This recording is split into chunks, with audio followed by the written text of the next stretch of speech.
que desde el mediado del siglo pasado, ¿no?, los antihistamínicos son uno de los fármacos más comercializados y en forma de autoprescripción, ¿no? Entonces, porque los procesos alérgicos en general son muy frecuentes, ¿no?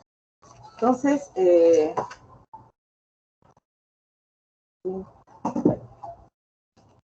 esperamos que ustedes comprendan o conozcan en esta clase?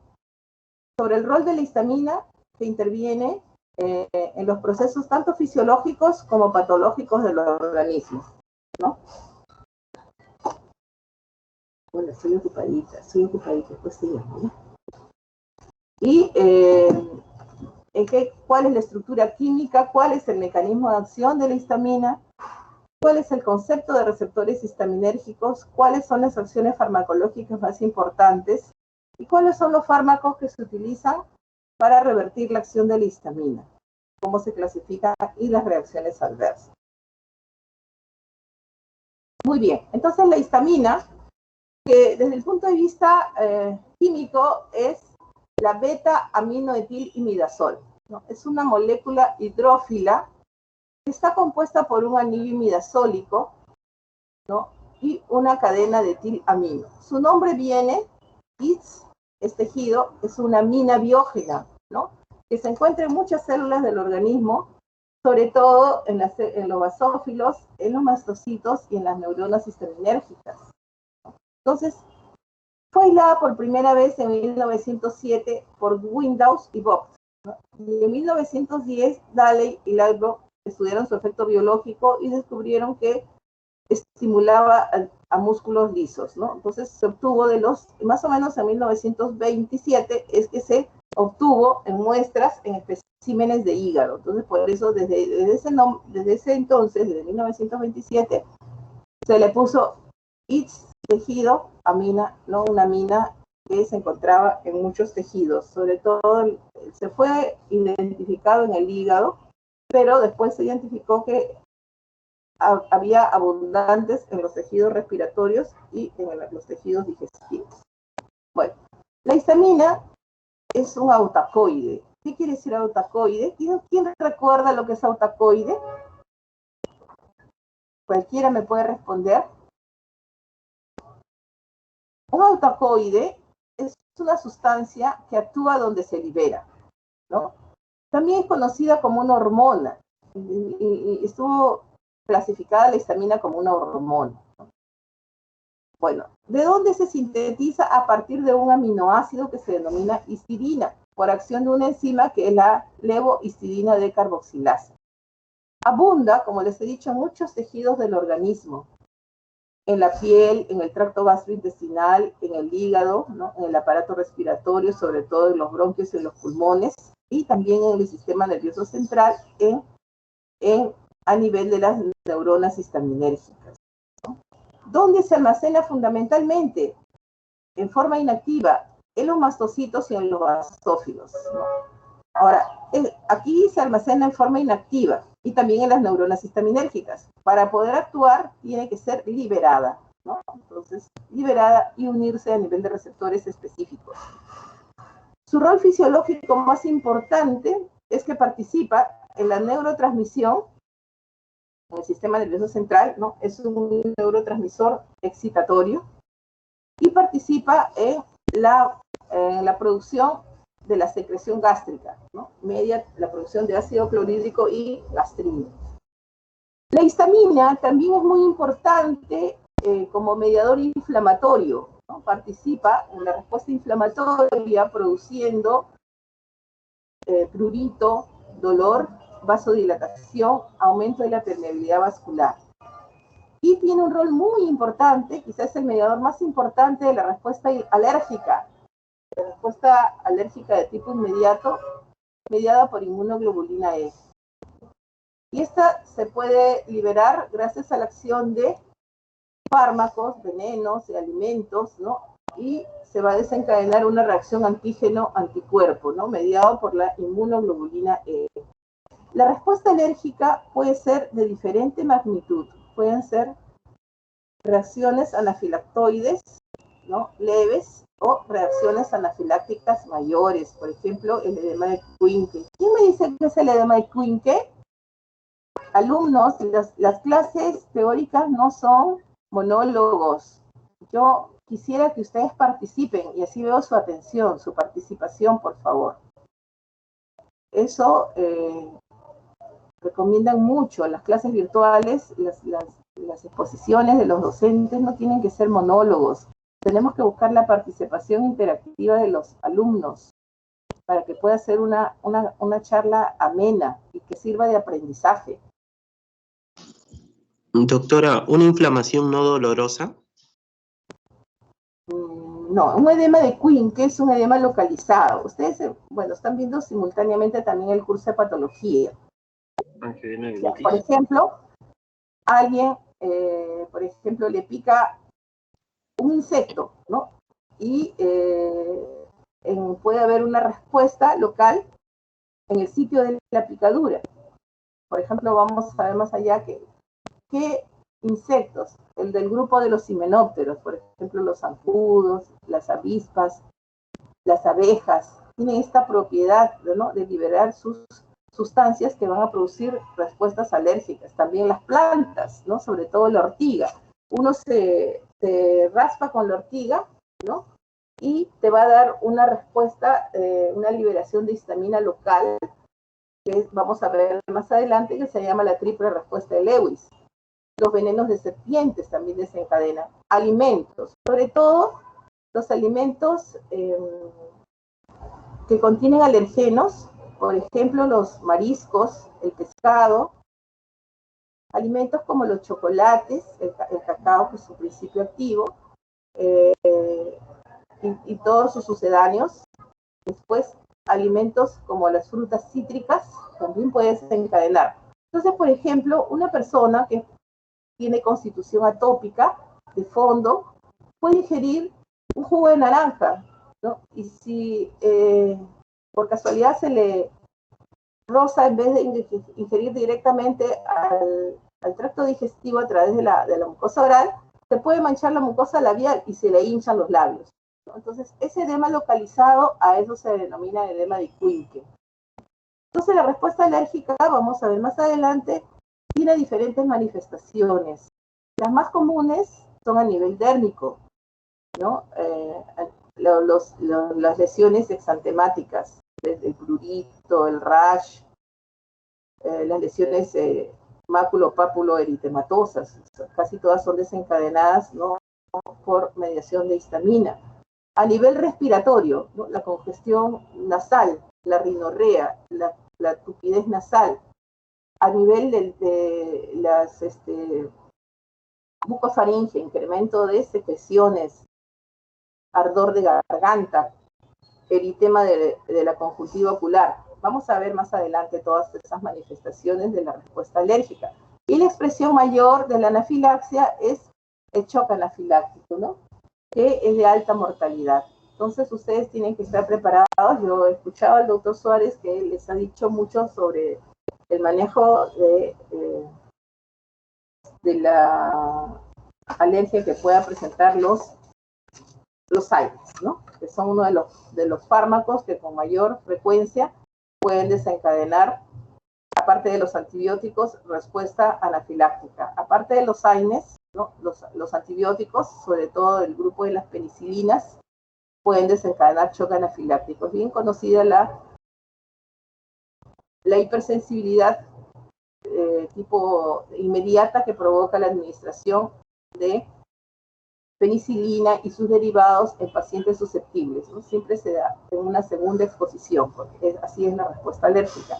Tiene que haber tenido el organismo contacto previo, haber generado la producción de anticuerpos tipo inmunoglobulina E, lo vamos a ver más adelante, se depositan en la superficie de los mastocitos y se provoca la liberación, ¿no?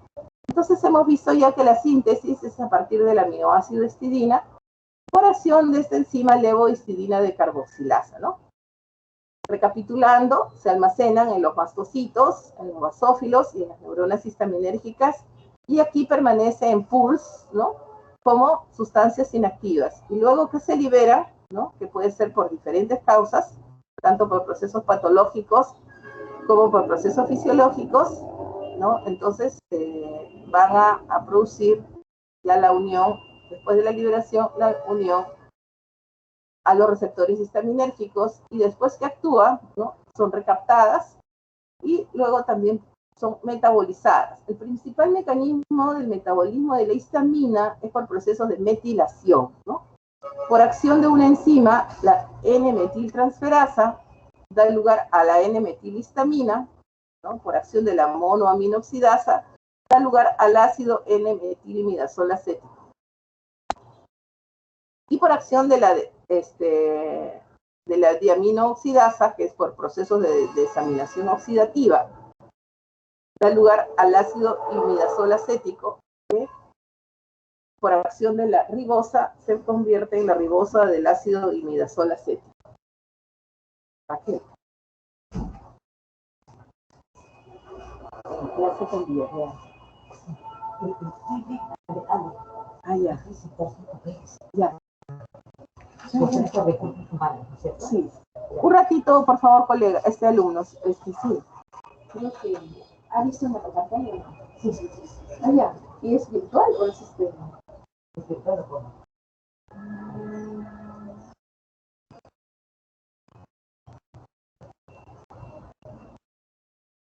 Ya, pues creo que mismo firman contratos. Sí. ¿Y te salió la orden de servicio de compra?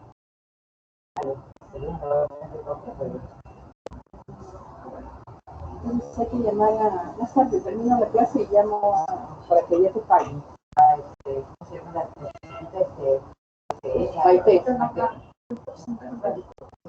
Siéntete. Ya, yo voy avanzando.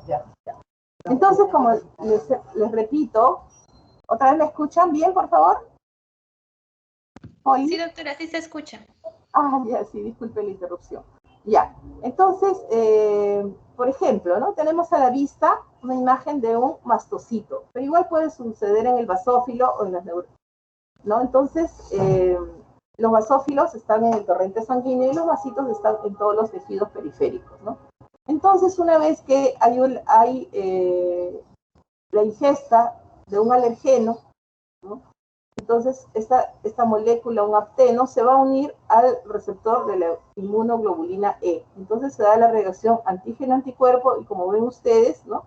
Como les dije, que estaban almacenados en forma de pools dentro de las células, de los mastocitos, de los basófilos. Entonces, una vez que se da la reacción antígeno-anticuerpo, se comienza a degranular y se libera abundantes histamina, ¿no? Que luego van a actuar a nivel de los receptores histaminérgicos ubicados en la mayor parte de tejidos del organismo y van a producir la respuesta de la histamina, ¿no? Si la liberación de histamina es masiva, ahí es donde puede producirse una vasodilatación masiva con aumento de la permeabilidad vascular que va a desencadenar en un choque anafiláctico y si no se atiende de inmediato va a producir la muerte instantánea. Pero también, como les mencioné hace un momento, las reacciones anafilácticas pueden ser menores, ¿no? Prurito, rinorrea, ardor de garganta, broncoespasmo, dolor abdominal tipo cólico, diarrea, etc. Son muchas las manifestaciones de la acción de la histamina, ¿no? Por ejemplo, aquí vemos, ¿no? Pero para que se libere esos anticuerpos tiene que haber una sensibilización previa, como se describe en todas las respuestas de hipersensibilidad inmediata mediadas por inmunoglobulina E. O sea, tiene que haber ingresado un antígeno previamente reconocido, por ejemplo, la penicilina, ¿no? En una primera exposición es muy poco probable que se dé esta respuesta. Tiene que haber una sensibilización previa del organismo, sintetizar inmunoglobulinas tipo E, que luego estas inmunoglobulinas se van a depositar en la superficie de los mastocitos, ¿no? Y en una siguiente exposición, ¿no? Es que se va a dar la reacción antígeno-anticuerpo, ¿no? El alergeno se va a enlazar al anticuerpo y ahí se activa la liberación de histamina, ¿no? Entonces, este es un vaso sanguíneo y en los vasos sanguíneos están los receptores histaminérgicos tipo 1, tipo 2, ¿no? Y la histamina ocupa el receptor de la histamina y tiene un efecto de producir manifestaciones clínicas. ¿Y qué es el antihistamínico? ¿No? Es el bloqueador también a nivel de los receptores histaminérgicos, y simplemente se va a unir y va a evitar que se lleven a cabo las respuestas histaminérgicas.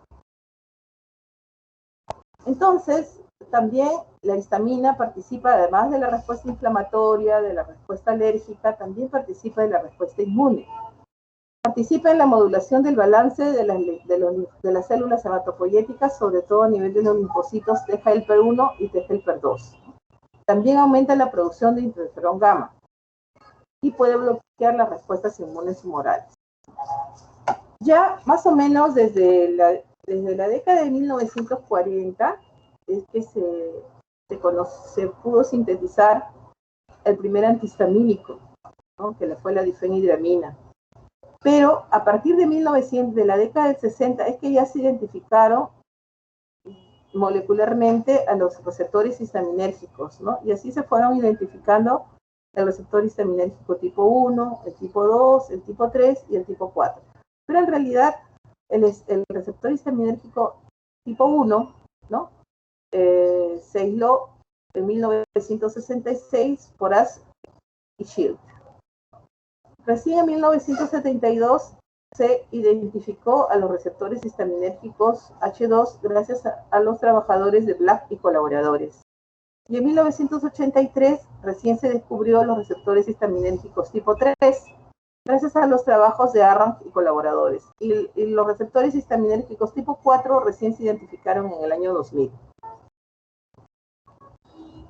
Muy bien. Entonces, la unión de la histamina a los diferentes receptores histaminérgicos va a producir diferentes respuestas farmacológicas.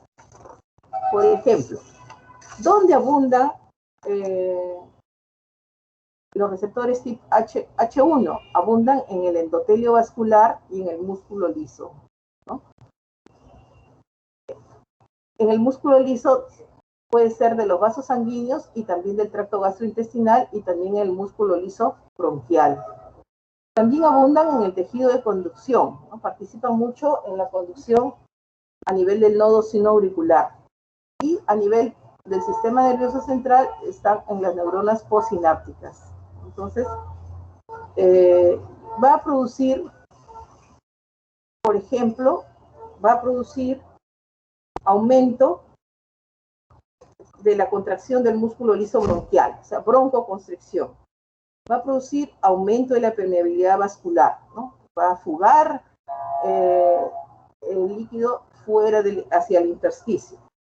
Y la vasodilatación y el aumento de la permeabilidad vascular es lo que nos puede llevar a una hipotensión sostenida.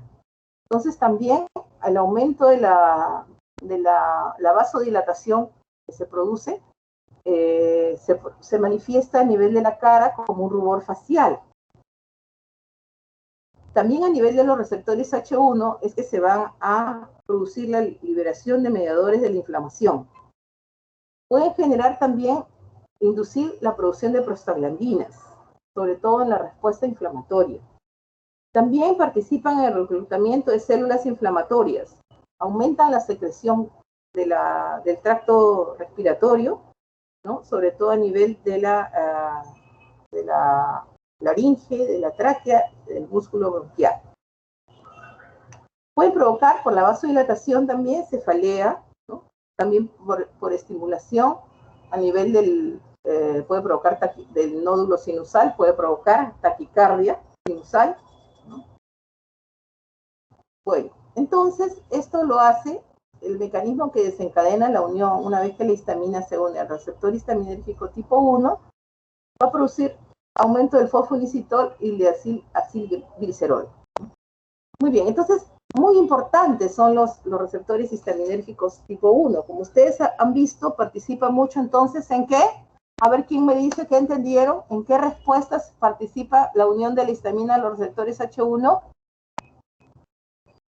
A ver, chicos. Vasodilatación. Ya, muy bien, claro, ya hemos dicho vasodilatación, aumento de permeabilidad vascular, liberación de mediadores inflamatorios, etcétera, ¿no? Entonces participa, ¿por qué conclusión sacamos? ¿Dónde? La unión a los receptores H1, entonces es la participación en la respuesta alérgica, en la respuesta inflamatoria, básicamente. ¿Ya? ¿Estamos de acuerdo, chicos? ¿Son mudos? Sí. No me quieren contestar. No me quieren contestar.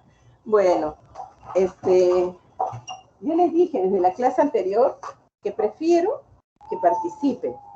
No importa que nos demoremos un poquito más, porque leer las diapositivas todos lo podemos hacer, ¿no? De repente con más tranquilidad en su casa. Pero es importante que en la clase ustedes vayan fijando los conceptos más importantes. Muy bien. Entonces, los receptores histaminérgicos tipo 2 fundamentalmente abundan en la mucosa gástrica, a nivel de las células parietales, también en el músculo cardíaco, también a nivel del sistema nervioso central, ¿no? Pero básicamente estos actúan una vez que se une el receptor de histamina al H2, lo que es, actúa a nivel de liberación, aumenta la concentración de AMP cíclico. Los receptores histaminérgicos tipo 3 abundan sobre todo en las neuronas histaminérgicas, también en los plexos mediantéricos y en las vías respiratorias. Y los receptores H4 abundan en las células hematopoyéticas, participan en la regulación de síntesis de neutrófilos y linfocitos, o sea, participan en la respuesta inmune. Abundan también en el vaso y en el hígado. También se han encontrado últimamente, como les dije, esta es de ubicación más reciente, no tiene nada más que 20 años el descubrimiento del receptor H4, ¿no? Entonces todavía no se ha identificado bien a través de cuál es su mecanismo después que se une al receptor, ¿no? En cambio, los H3 aumentan la proteína G. Entonces, como hemos estado mencionando, ¿no? ¿Cuáles son las acciones farmacológicas? Fundamentalmente del H1, entonces es a nivel del músculo liso, de los vasos sanguíneos, provocan vasodilatación y aumento de permeabilidad vascular. A nivel bronquial, producen broncoconstricción. A nivel del tracto gastrointestinal, aumento del tono. Por eso es que cuando se libera histamina, provoca dolor abdominal. A nivel del tejido de la conducción, ¿no? Bueno, depende de la dosis. Aquí dice, ¿no?, que disminuye a nivel del nódulo, la conducción a nivel del nódulo aurículo-ventricular, pero a nivel del nódulo sinusal incrementa la actividad. Por eso es que se puede producir taquicardia sinusal, pero también puede producirse bloqueos. Abundan también a nivel de las terminaciones nerviosas sensitivas, provocando prurito y dolor. La histamina es considerada como uno de los mediadores del dolor, ¿no?, junto con la bradiquinina, la prostaglandina E2, la prostaglandina F2-alfa. A nivel del sistema nervioso central, fundamentalmente los ubicamos a nivel postsináptico, ¿ya? Entonces, básicamente, eso es, ya hemos visto que participan en el prurito, el dolor y la hipotensión. En cambio, las acciones farmacológicas de la unión de los receptores histaminérgicos H2 a nivel de las células parietales aumenta la secreción de ácido clorhídrico y pepsina, ¿no? Aumenta a nivel de las células musculares, ¿no?, la relajación de la fibra muscular lisa. A nivel del miocardio, aquí tiene un efecto inotrópico positivo, aumentando la fuerza de contracción, produce taquicardia y arritmias, ¿no? Y a nivel del sistema nervioso central también se encuentra a nivel postsináptico.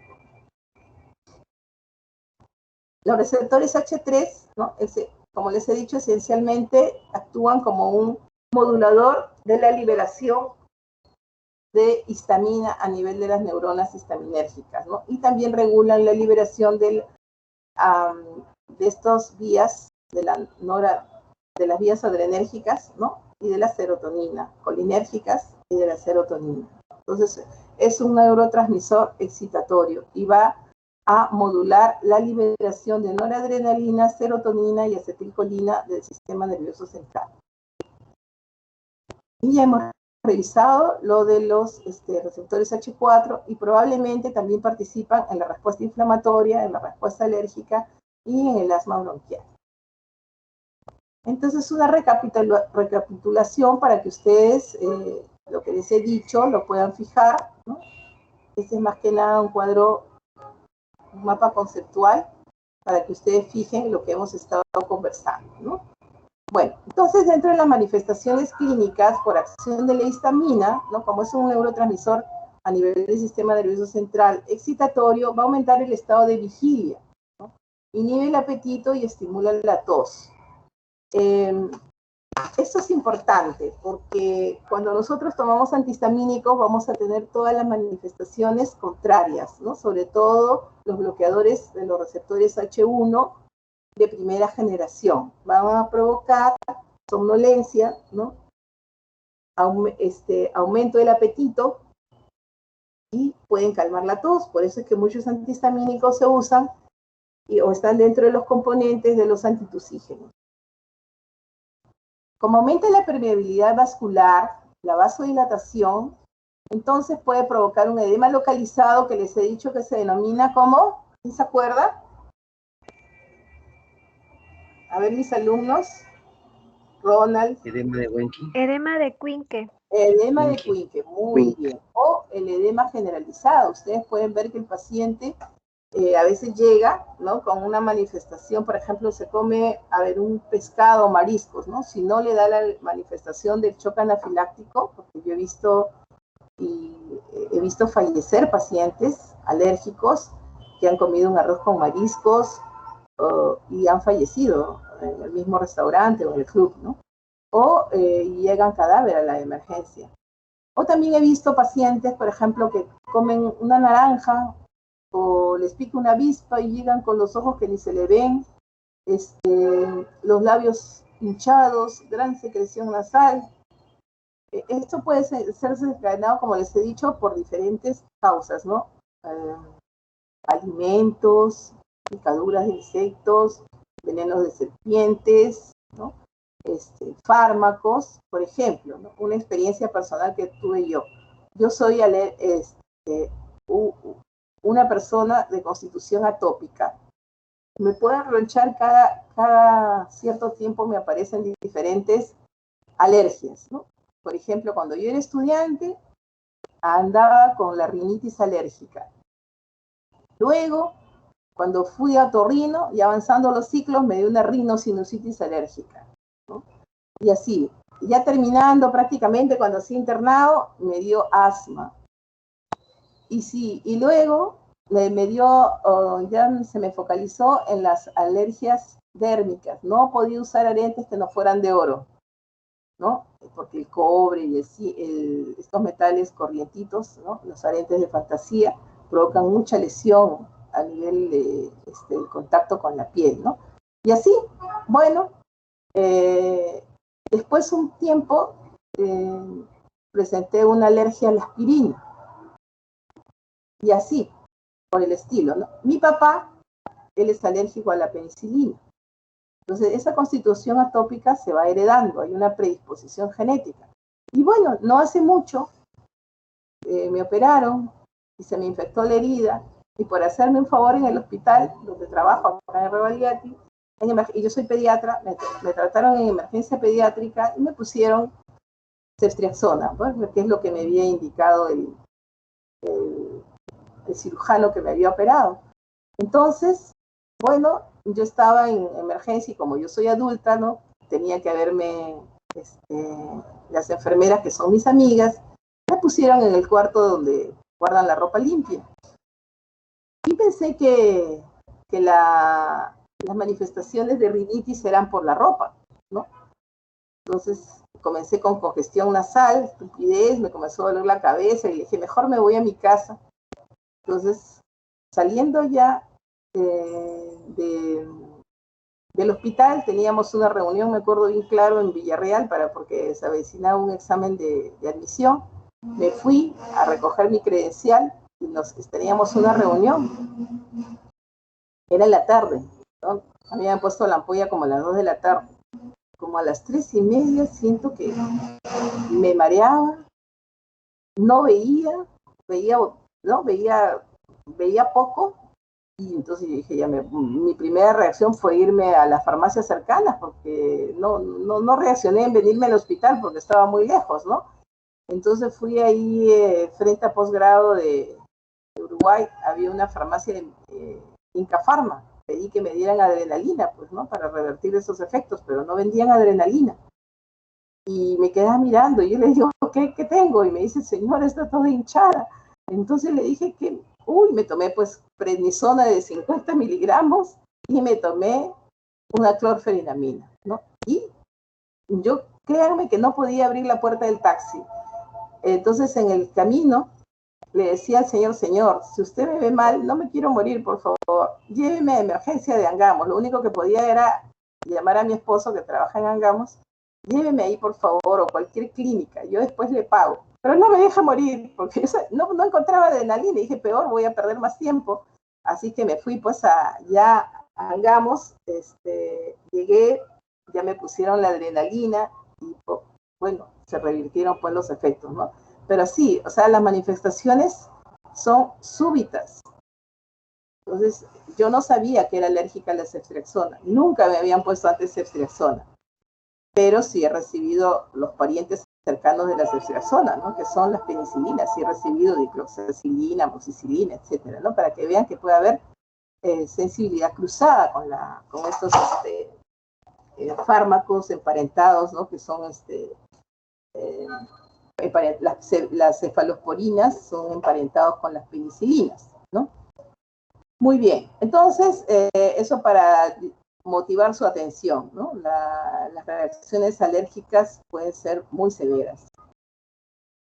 ¿Qué otra cosa? Dolor abdominal, náuseas y vómitos, ¿no? La broncoconstricción, ¿no? Como en ese momento yo sentía que se me cerraba la laringe sobre todo, ¿no? Y comenzaba a toser, tos seca y prurito, ¿no? Congestión ocular, rinorrea y dolor. También puede provocar, como les he dicho, taquicardia e hipotensión. Eso es lo que habíamos mencionado al inicio sobre los efectos farmacológicos a nivel de la piel, ¿no? Por ejemplo, ¿a qué se denomina la triple respuesta de Lewis? Esto se va a desencadenar con el contacto directo, por ejemplo, de un alergeno como la planta de la hoja de la ortiga. Entonces se va a provocar en el sitio del roce o de la picadura, también se presenta por la picadura, dice, esto no es la triple respuesta de Lewis, ¿no? Este es un ejemplo, ¿no? Se produce un eritema local, ¿no?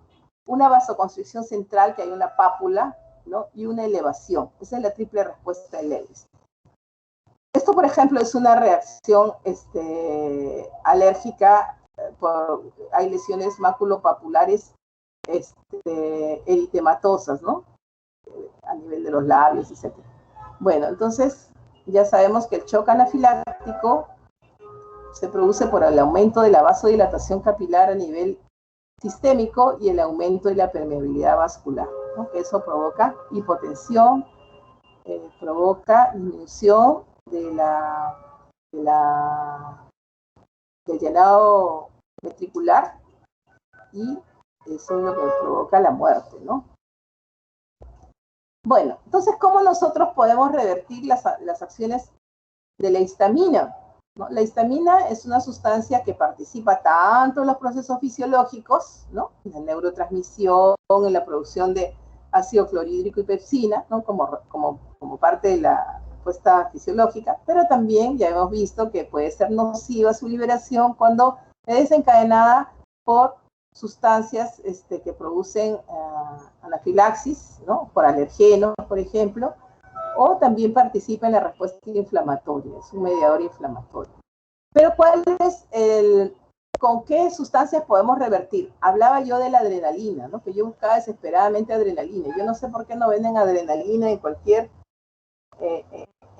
farmacia comercial. Solamente ustedes lo van a encontrar en las farmacias de hospitales, ¿no? Entonces, su antagonista fisiológico, porque produce una vasoconstricción generalizada, es la adrenalina. Por eso es que yo les he dicho, y les estoy diciendo, perdón, y el doctor Suárez también les ha mencionado, que ante una respuesta, una acción inmediata, tenemos que buscar al antagonista fisiológico, o sea, producir vasoconstricción para evitar, y así se revierte, por ejemplo, el edema, la vasodilatación, la hipotensión, se revierte el shock anafiláctico, ¿no? No es el antihistamínico, ¿no? El que va a utilizarse cuando hay una respuesta anafiláctica mayor, es la adrenalina. Después tenemos otros antagonistas que son los que inhiben la liberación a nivel de los mastocitos y los basófilos, y es el cromoglicato disódico. Y tenemos, ¿no?, los verdaderos antihistamínicos, que son los antagonistas competitivos de los receptores estaminérgicos, ¿no? Los bloqueadores H1, H2 y H3, y los H4 no se han identificado todavía. Bueno, entonces, como yo les dije al inicio de la clase, el uso de antihistamínicos es bien popular, ¿no? Incluso se prescriben sin receta médica. Tenemos entonces que los bloqueadores H1 básicamente son utilizados en los procesos alérgicos de diversa índole, ¿no? Alergia respiratoria, alergia dermatológica o alergia del tracto gastrointestinal. Por ejemplo, en los niños, nosotros somos pediatras, como les ha dicho el doctor Suárez, hay mucho proceso alérgico sobre intolerancia a la leche de vaca, a la proteína de la leche de vaca, ¿no? Entonces los niños debutan con dolor abdominal, flatulencia y diarrea, cólicos, ¿no? Muy bien, entonces básicamente el manejo en los pacientes alérgicos es retirar los alimentos o la exposición a alergenos, ¿no? Pero parte del tratamiento farmacológico es el uso de bloqueadores H1. Los bloqueadores H2 se utilizan básicamente en el tratamiento de las enfermedades ulceropépticas y la gastritis. Bueno, vamos a pasar porque ya se nos está acabando la hora. Bueno, entonces, respecto a los antihistamínicos bloqueadores H1, tenemos los de generaciones, la primera generación y los de la segunda generación. La primera generación datan pues desde la década de 1940, ¿no?, hasta 1970, por ahí ya se comenzaron a sintetizar a partir de la década del 80, ¿no?, los de segunda generación. Entonces los clásicos son muchos, ¿no? La clasificación es inmensa, pero hemos destacado aquí los más frecuentes. La difenhidramina, que todavía se utiliza como componente de antitusígenos, ¿no? El dimenhidrinato, que básicamente se usa para la kinetosis y los vómitos, ¿no? Nombre comercial Gravol. Difenhidramina, un nombre comercial puede ser Benadryl. La prometacina, ¿no?, que es un tranquilizante mayor, pero también tiene un efecto antihistamínico, se utiliza como un antiemético. Y la clorfenamina. La clorfenamina es el antihistamínico de primera generación que sigue mucho en uso, porque es bastante potente y eficaz, ¿no?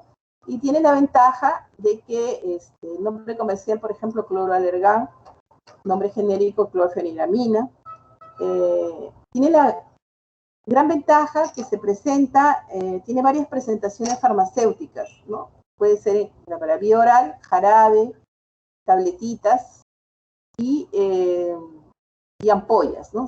Entonces, también el dimenhidrinato, la prometacina, también vienen para uso parenteral. El dimenhidrinato lo encontramos también en jarabe, en gotas, para uso pediátrico, supositorios y ampollas. La prometacina en ampollas, ¿no?, tabletas. Vamos a ver qué ventajas y desventajas tienen dentro de un ratito. Y los de segunda generación, acción destacada, tenemos la loratadina, la desloratadina y la cetiricina, ¿no?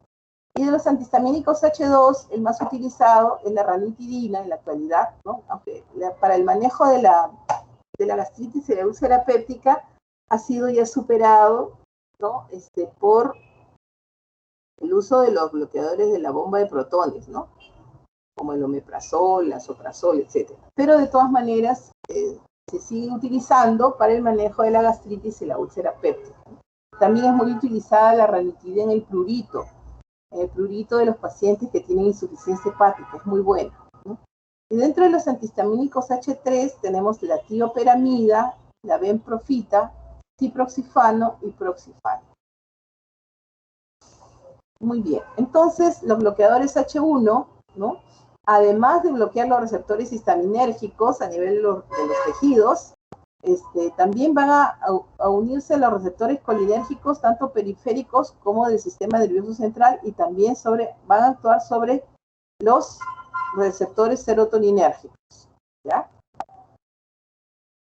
Bueno, aquí estamos con esa clasificación, ¿no? De acuerdo a su clasificación química. Por ejemplo, tenemos los derivados de las cetanolaminas, y aquí está la difenhidramina y el dimenhidrinato que les he conversado, de las etilendiaminas, ¿no? Casi todos están en desuso, ¿no? El clemisol se sigue utilizando junto con la penicilina clemisol. Las alquilaminas, ¿no? Aquí está, básicamente, está con esta estrellita, la clorferamina, ¿no?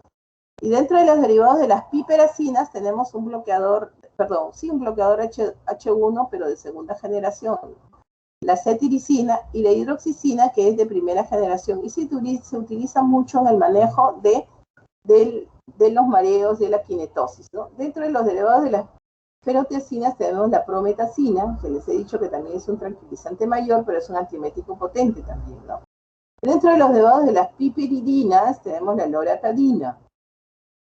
Y en otros grupos tenemos la sinaricina, también utilizado, ¿no? Para los mareos y vértigos, la ciproheptadina, que se utiliza como un estimulante del apetito. Los antihistamínicos bloqueadores H1 tienen la desventaja de que atraviesan la barrera hematoencefálica y alcanzan altas concentraciones en el líquido cefalorraquídeo y bloquean, producen sedación muy importante, ¿no? Aparte del efecto antiemético y antimuscarínico. Esta es su principal desventaja, ¿no? Que provocan sedación, somnolencia, embotamiento intelectual, ¿no? Entonces, por ejemplo, este es un sujeto alérgico, ¿no? Congestión ocular, la nariz enrojecida y llena de prurito, ¿no? Debe estar todo preocupado porque le debe doler la cabeza, entonces siempre está con sus pañuelos. Entonces, una de las principales indicaciones de los bloqueadores H1 son los procesos alérgicos del tracto respiratorio, ¿no? La rinitis alérgica, por ejemplo, ¿no? Muy bien, entonces, los de primera generación cruzan, como les he dicho, la barrera hematoencefálica y alcanzan altas concentraciones en el líquido cefalorraquídeo. Aparte tienen efecto anticolinérgico, ¿no? Provocan sequedad de las mucosas, ¿no? Y tienen altas dosis, pueden provocar efecto anestésico local. Se absorben bien por vía oral y alcanzan concentraciones estables aproximadamente a las 2 horas. Se metabolizan a nivel hepático en el sistema microsomal y se excretan por vía renal. Antagonizan muy bien, van a revertir, ¿no? Van a disminuir la permeabilidad vascular, alivian el prurito, la broncoconstricción, alivian la contracción intestinal, que son cuando son desencadenados básicamente por la producción de histamina, no en otros casos, ¿ya? Y solo parcialmente antagonizan la hipotensión y el edema, secundarios a la vasodilatación, porque ya en esa ya han visto ustedes que también participa los receptores H2. Por eso es que en caso de un shock anafiláctico, en caso de una reacción anafiláctica mayor, ¿cuál es el fármaco de elección? Chicos, ¿quién responde? Muy bien, eso es lo importante, ¿no? Llega el paciente de emergencia, no le van a poner clorfenidramina endovenosa. También, pero después. Lo más importante para revertir la reacción anafiláctica es la adrenalina, ¿no? Va a a revertir lo que pueda poner en riesgo la vida del paciente. Por eso usamos la adrenalina.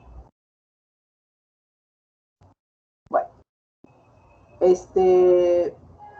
los antihistamínicos, ¿no? De primera generación inhiben casi todas las respuestas a nivel de la musculatura lista, ¿no? Suprimen el eritema y el prurito, pero no inhiben la secreción gástrica, ¿no? Pero sí van a producir por su efecto muscarínico que suprimen las secreciones salivales de las glándulas lacrimales y las secreciones exocrinas desencadenadas por la histamina, ¿no? Como dice acá, las reacciones de hipersensibilidad inmediata solo algunos efectos porque también están mediados por los receptores H2, ¿no? Pero a nivel del sistema nervioso central, pueden provocar inquietud, nerviosismo, incapacidad para conciliar el sueño, convulsiones, ¿no? Esto se ve en las intoxicaciones por antihistamínicos. Los antihistamínicos para presentación pediátricas vienen en jarabes muy llamativos, ¿no? Son de color rosadito, amarillito, y tienen un sabor bien dulce, bien agradable para el niño. Entonces, muchos niños se intoxican y pueden producirse convulsiones hasta la muerte, ¿no? Porque puede provocar depresión del sistema nervioso central, ¿ya? También va a disminuir la respuesta, o sea, un paciente que recibe antihistamínicos, ¿no? No debe conducir automóvil porque se bloquean todos los reflejos. Y también se ve un poquito de disminución de la capacidad de aprendizaje, ¿no? Yo que les he dicho que cuando estaba estudiando, así como ustedes, andaba con mi rinitis alérgica, tenía que estudiar un montón porque me quedaba dormida, me despertaba y ya ni me acordaba. Y yo decía, me estoy volviendo, y era pues ya por los efectos de los antihistamínicos, ¿no? Bueno, entonces a nivel de los efectos anticolinérgicos, bloqueo de receptor histamínico, muscarínico, ¿no? Secan las mucosas. Ya hemos hablado de la difenhidramina, ¿no? Ya hemos hablado del difenhidrinato, que se utiliza básicamente para el manejo como antiemético, ¿no? Anticolinérgico y antivertiginoso. Entonces se utiliza generalmente para los vómitos. Tiene acción depresora sobre el sistema nervioso central. Una paciente que está vomitando, por ejemplo, ¿no? A la par que se le calman los vómitos, también le da una somnolencia, se quedan dormidos, ¿no? Inhiben la estimulación vestibular y el laberinto, se producen en los viajes, o sea, se utiliza en la esquinetosis, ¿no? En el soroche, por ejemplo, el mal de altura, etcétera, ¿no? Se puede administrar, como les he dicho, por vía oral parenteral, se metabolizan a nivel hepático, su vida media es de 1 a 4 horas, generalmente lo administramos cada 6 o cada 8 horas y se excretan por vía renal. ¿Ya? Muy bien. Ahora, los de segunda generación, en relación a los de primera, tienen la ventaja de que, si bien es cierto, atraviesan la barrera hematoencefálica, no alcanzan altas concentraciones en líquido cefalorraquídeo, por eso no provocan tanta somnolencia, ¿ya? Acá dice no atraviesan, pero alta dosis sí atraviesan, ¿no? Se unen a proteínas plasmáticas en forma elevada, tienen una vida media más prolongada. Esa es una ventaja para el tratamiento, porque los H1 de primera generación son de vida media corta, hay que darlos cada 6 horas, cada 8 horas, ¿no? Pero estos se pueden tomar 1 o 2 veces al día. Pero a su vez se retarda en el inicio de la acción farmacológica.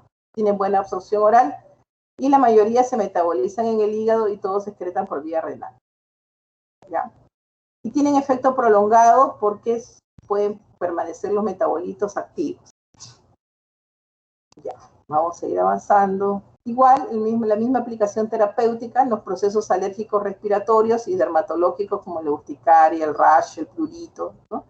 Y las altas dosis provocan igual cefalea, mareos. Por eso es que sí atraviesan la barrera hematoencefálica, pero no alcanzan altas concentraciones en líquido cefalorraquídeo.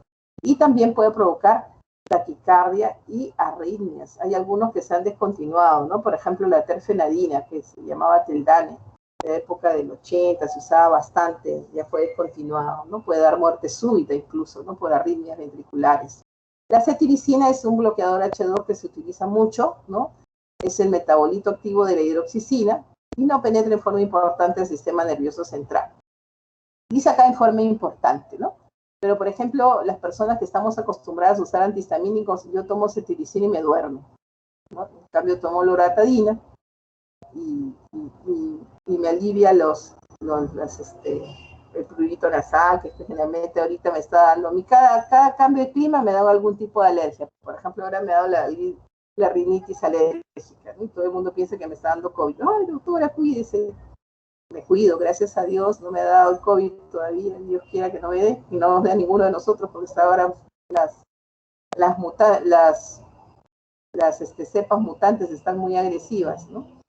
Pero siempre estoy tomando todos los días la loratadina porque vengo y aquí en mi oficina, como está llena de documentos, me desencadena la rinitis.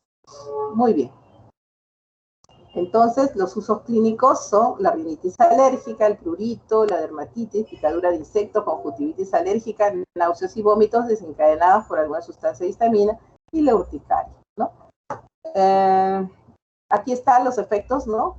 Qué potencia de sedación y de bloqueo colinérgico tienen en forma comparativa. Vamos avanzando porque ya se nos pasa la hora. ¿Y qué reacciones adversas de los bloqueadores de los receptores H1 tenemos? Como hemos mencionado, somnolencia, sedación, cansancio, debilidad, ataxia, hiporreflexia, conducta delirante, ¿no? A pesar de que se puede usar en el vértigo y la kinetosis, a altas dosis pueden provocar diplopía, vértigo, por ejemplo, esto provocaba mucho la terfenadina, ¿no? Visión borrosa. Ya, dentro de los bloqueadores H2, como les he dicho, el primerito que se utilizó fue la cimetidina, ¿no? Y tenemos pues la famotidina, la nisatidina y la oximetidina, que son más potentes que la cimetidina, ¿no? Y la famotidina es 7.5 veces más potente que la ranitidina. Entonces les he dicho que se utilizan en el manejo de las gastritis, de las secreciones, de los síndromes hipersecretores, ¿no? Porque reducen la actividad secretora gástrica, tanto en condiciones basales como al estimular durante la fase neurogénica, mecánica y química de la digestión. Antes la histamina, yo todavía he alcanzado eso, ¿no? Cuando estaba estudiando, que se hacía la prueba de la histamina para ver si era una gastritis desencadenada con hiperproducción de secreciones, o sea, si la enfermedad que tenía el paciente era por producción de histamina, ¿no?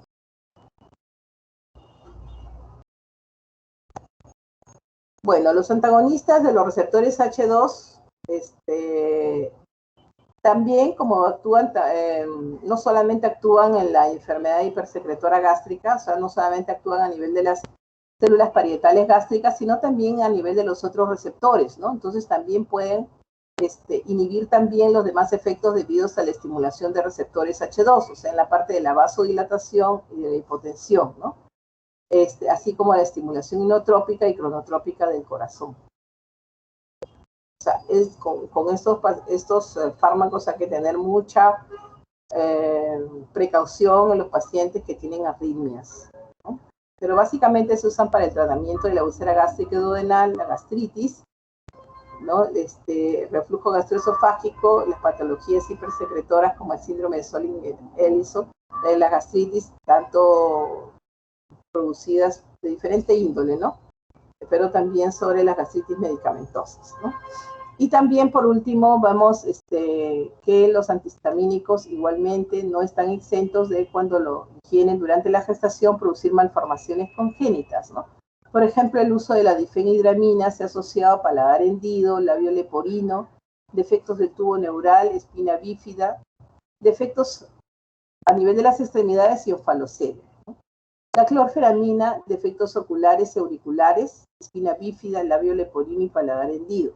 La hidroxicina asociada a paladar hendido. La doxilamina, hendiduras orales, la estenosis pilórica, síndrome de corazón izquierdo hipoplásico, espina bífida, defectos del tubo neural, y la loratadina a hipospadias, ¿no? Entonces, mucha precaución durante el uso, durante la gestación, ¿no? Muy bien. Si tuvieran alguna pregunta, por favor. Ya creo que tienen clase 10:30. Doctora, una consulta. Buen día. Mi nombre es Rayleigh Pimentel. Sí, diga. Le quería comentar, ya que con todo lo de dexametasona y los corticoides que usted estaba refiriendo, que estaba tomando, ¿no podrían generar el acné hipercorticoideo? O sea, no, yo no le dije que estaba tomando. Yo les dije que lo único que me quedó porque no encontraba adrenalina, yo les dije que me tomé prednisona, 50 miligramos. Por eso, gracias a Dios, creo que por eso no terminé un choque anafiláctico, ¿no?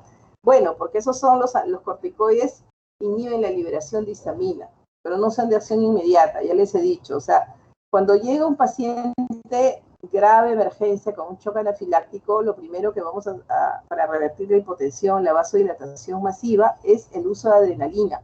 Pero obviamente le damos el tratamiento coadyuvante, corticoides por vía intravenosa, y antihistamínicos también, porque la respuesta, o sea, el estímulo que liberó la histamina puede persistir varios días, ¿no?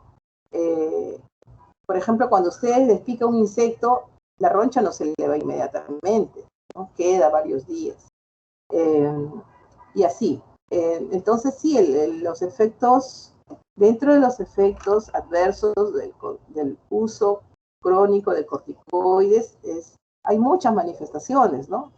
La más conocida es el síndrome cuchinoide y también el acné, por supuesto que sí, pero yo con una dosis o una dosis corta de corticoides, ¿no? No se producen esas manifestaciones de acné. El acné es con el uso prolongado o altas dosis, ¿no? Por ejemplo, pacientes que han recibido pulsoterapia. La pulsoterapia es usar con corticoides, se usa a altas dosis, pero por corto tiempo. Ahí también, yo he visto, también le puede dar acné. Sí, el uso del corticoide produce acné, está descrito. Muy bien. ¿Alguna otra pregunta? Sí, doctora, ¿qué tal? Buenos días. Una consulta. ¿Hay sobredosis con los antihistamínicos? Sí. ¿Sí, RAM? Ya les he dicho que sí. Bueno, RAM ya se las he ido describiendo, ¿no?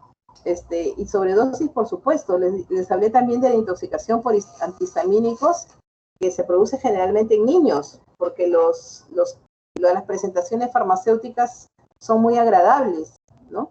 Entonces, sí se pueden producir mareos, depresión severa del sistema nervioso central, arritmias ventriculares y la muerte, convulsiones, depresión severa. ¿Y la terapia sería, ¿Cómo? la terapia tiene un antídoto o es terapia de soporte nada más? No tiene antídoto, damos terapia de soporte si el paciente, o sea, hay que hidratarlo, hay que revertir las manifestaciones que se presenten, darle soporte ventilatorio, si presenta arritmias, manejar las arritmias, etc. Es el tratamiento de soporte. ¿Y si el paciente es alérgico a los antihistamínicos? Es que la alergia a los antihistamínicos no se describe. Hay de repente uso tópico, ¿no? Hay antihistamínicos de uso tópico que no se recomienda porque puede dar hipersensibilidad tópica, ¿no? Pero no hay alergia a los antihistamínicos, hay otros efectos adversos. Que precisamente los antihistamínicos se usan como antialérgicos, ¿ya? Pero sí tienen muchas reacciones adversas que se las he ido mencionando. ¿Alguna otra pregunta? Doctora, buenos días. Sí. Buenos días, doctora. Con respecto al print test y después de haberse realizado el print test y recibir este tipo de vacunas, ¿cuánto tiempo dura este tratamiento? ¿En qué consiste, más o menos? A ver, print test se estimula con diferentes alergénicos, no son vacunas, es una reacción intradérmica, se le coloca algún antígeno para ver su respuesta a este antígeno, ¿no? Entonces, por ejemplo, ahí podemos ver la alergia al polvo, a los ácaros. Incluso también se hace la prueba, la intradérmica, para ver si el paciente es alérgico a penicilina, pero yo no la recomiendo, porque yo he visto pacientes fallecer con la prueba intradérmica de la penicilina, cuando la sensibilización ha sido, el paciente es muy atópico, no se recomienda, ¿no? Entonces, estos prick tests que son para tratar de identificar cuál es el alergeno responsable de la respuesta alérgica que presenta el paciente, ¿no? Que son los que nosotros más conocemos. Sabemos cuáles son los alergenos que están pululando en el ambiente. Son los ácaros, el polvo de caza, ¿no? Los pelos de animales, las picaduras de insectos, ¿ya? Depende eso desaparece en días, ¿no? Queda la huella de la punción intradérmica, desaparece en días. Sí, doctora, me refería al tratamiento luego de saber a qué tipo de alergeno la persona tiene. Ya, eso es variable, por eso les digo, dependiendo del estímulo antigénico. Por ejemplo, eso puede durar días, ¿no? Por ejemplo, un paciente que come pescados y mariscos, ¿no? Se puede haber enronchado, presentado edema de Quinque, broncoconstricción, entonces llega a emergencia, nosotros le damos el tratamiento tratando de revertir todas las manifestaciones que desencadenan la histamina. Y durante las primeras horas que se maneja en emergencia, van a disminuir porque con la adrenalina se va a revertir en forma inmediata, pero de corta duración, porque la adrenalina es de corta duración, se revierte la vasodilatación, etcétera, ¿no? Entonces los papás a veces se quedan maravillados porque la respuesta es espectacular, generalmente rápida, ¿no? Pero luego tiene que pasar a hospitalización. Y en hospitalización ya no les ponemos adrenalina porque ese es de rescate, es el tratamiento de rescate. Entonces, en hospitalización lo que le tenemos que poner es los antihistamínicos, ¿no? Ahí ya sí tienen lugar los antihistamínicos, ¿ya?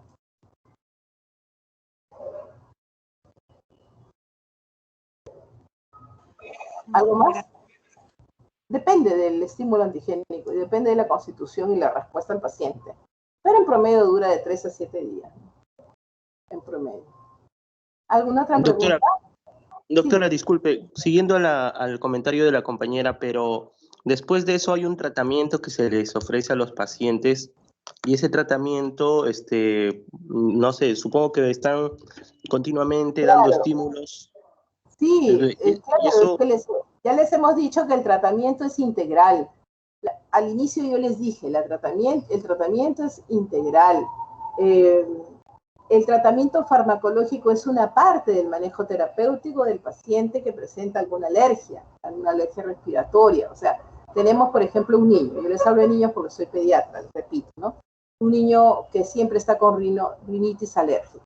Entonces le decimos, por ejemplo, a la mamá, por favor, señora, en la habitación de su niño solamente tiene que tener su cama, de repente un piso que usted lo pueda limpiar no usando cera ni olores fuertes, tiene que sacar los peluches, tiene que guardar la ropa en otro lugar, tiene que pintar su dormitorio cada año, porque ahí se acumula pues el polvo, etcétera, ¿no? A veces nosotros vemos la pared limpia, pero está llena de polvo, ¿no? Así que no se ha pasado un trapo húmedo. Las ceras, los perfumes, todo eso hace daño. El polvo, porque se acumula en los peluches también liberan esas pelucitas, ¿no? Entonces, el ambiente, porque son desencadenados por causa multifactorial. Entonces, si usted se da cuenta que, por ejemplo, algún alimento le hace daño, entonces evite usar ese alimento. Si el exponerse al frío le hace daño, evite que el niño salga después de las 6 de la tarde. Sáquelo a pasear, a montar su bicicleta, sus patines al mediodía cuando hace sol o cuando no hace tanto frío. Si usted vive en una zona donde hay mucho smog, trate de que no salga, ¿no? Mucho el niño de la casa. Si en la casa tiene plantas de olores fuertes y que liberan gran cantidad de polen, saque esas plantas, ¿no? Si usted tiene un gato, un perro, es mejor que lo críe otro familiar, etcétera. O sea, el tratamiento es integral. Y obviamente, ¿no? Prescribimos el antihistamínico por 2 a 3 meses. Doctora, disculpe, pero entiendo que eso sea alejándolo del medio, de la gente, ¿no? Pero he leído en literatura que en Europa están dando tratamiento a través de inhaladores, pero ya para curarlo. Imagínese que yo soy alérgico al pollo, entonces no es que yo ya no voy a comer pollo, voy a comer poco pollo, sino que bajo ese tratamiento puedo volver a tener, a no volver a mostrar manifestaciones alérgicas. Entonces, Ese hacer mi es vida otro normal. tratamiento de desensibilización, que se puede hacer con cualquier alimento, ¿no? Pero el tratamiento tópico de la rinitis alérgica es con corticoides, no es con antihistamínicos. Y el tratamiento, doctora, de la desensibilización es muy largo, muy tedioso, muy complejo. ¿Por qué no hacerlo en vez de seguir? Para eso existe una especialidad de inmunología alérgica, ¿no? Identifican los alergenos que está produciendo, ¿no? Y se va desensibilizando. Hay muchos métodos, no es solo, o sea, les he dicho que el tratamiento antihistamínico es una parte del tratamiento en el paciente alérgico, no es todo, ¿no? Y existe toda una especialidad de tratar de buscar, efectivamente, de mejorar calidad de vida de los pacientes alérgicos. Pero, por ejemplo, en los niños que tenemos, que es muy frecuente la alergia a la proteína de la leche de vaca, muchos años tenemos que suspenderle las fórmulas derivadas de la leche de vaca y tenemos que usar otras fórmulas, otras moléculas alternativas. Y se va desensibilizando, ¿no? Entonces luego pasa 1 año, 2 años, se puede volver a estimular un poquito, ¿no? Diluido, una pequeña cantidad. Si el paciente vuelve a tener manifestaciones, entonces definitivamente no se le puede volver a iniciar eso, ¿no? Esas fórmulas con proteínas de leche de vaca. Así se va desensibilizando. Es un ejemplo, ¿no? De la alergia a la proteína de leche de vaca. Hay niños que se revierten, pasan 1 o 2 años y revierten, como que hay niños que pasan muchos años y no solamente desarrollan alergia a la proteína de leche de vaca, pueden a otros alimentos que contengan alergenos. Entonces tenemos que ir buscando. Efectivamente, al paciente no se le quita todo. No es el pollo en sí lo que provoca la alergia, es que el alimento del pollo, ¿no? Entonces, ¿qué se le recomienda? Coma pollo de corral, quiere pollos alimentados con otros alimentos que no con maíz natural, ¿no? Porque la mayor parte de alimentos de los pollos son a base de pescado. Por eso es que muchas personas dicen me enrocho con el pollo. Miren, las personas alérgicas se pueden enrochar con cualquier cosa. Hubo una época en que yo, por ejemplo, cuando estaba haciendo la maestría, ¿no? Que es bastante intenso y todo eso, desde que me metía al agua fría, me enronchaba. De repente solamente podía bañarme con agua tibia, porque hasta el agua caliente, así más caliente, cuando era pleno invierno, igualito me provocaba prurito, ¿no? Entonces, y se van rotando, como les dije al inicio, les relaté mi experiencia, que cada cierto tiempo me aparecen diferentes manifestaciones alérgicas. No todas son similares. Disculpe un momentito, ¿ya? Un ratito, por favor.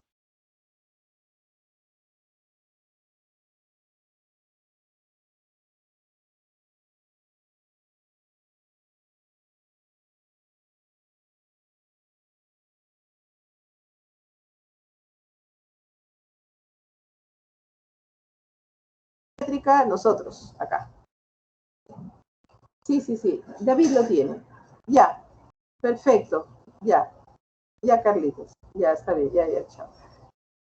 Chicos, entonces aquí hemos terminado la clase y les agradezco su atención, por favor. ¿Ya? Buenos días. Buen